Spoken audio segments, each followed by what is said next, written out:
ថ្ងៃដែលអូនចូលមកក្នុងជីវិតបងអូនប្រាប់ថាស្រឡាញ់ហើយមិនបោះបង់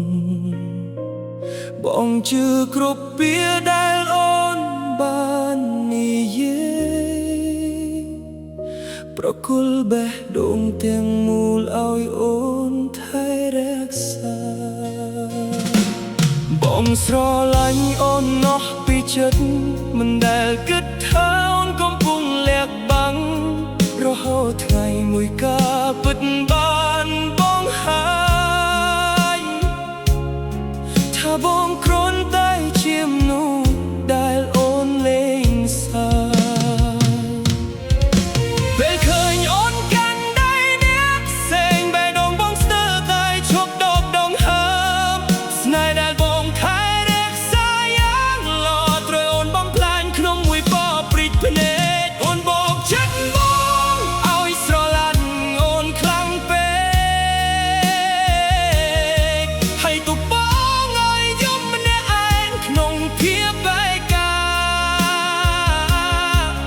បេះដូងដែលធ្លាប់ស្មោះត្រង់ចំពោះអូនថ្ងៃនេះអូនពេញដោយស្នាមរបួស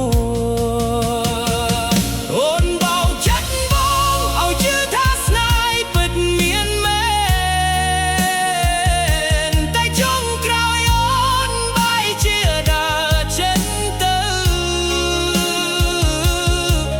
ទុកឲ្យបងរស់ជាមួយទឹកភ្នែកនឹងការឈឺចាប់ដែលគ្មានថ្ងៃបាត់បង់រាល់អនុស្សាវរីយ៍ដែលធ្លាប់ស្រស់ស្អាតថ្ងៃនេះคล้ายជាកម្មបច្ចៈបេះដូងរូបថតចាស់ដែលធ្លាប់មានន័យឥឡូវគ្រាន់តែជារឿងរ៉ាវដ៏ឈឺចាប់យប់ណាក៏បងខេងមិនលប់សំណួរជាច្រើននៅក្នុងចិត្តតើបងខុសអ្វីបានជាអូនធ្វើបែបនេះឬស្នេហ៍បងមិនគ្រប់គ្រាន់សម្រាប់អូន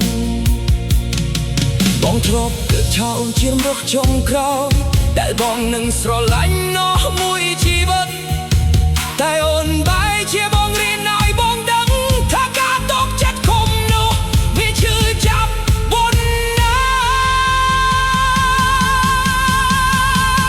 អូនបោកចិត្តបងតែបងនឹងសោកអូនទេព្រោះបងធ្លាប់ស្រឡាញ់អូននោះពីចិត្តគ្រាន់តែថ្ងៃនេះបងត្រូវរៀនរស់ដោយគ្មានអូននឹងរៀនព្យាបាលបេះដូងខ្លួនឯង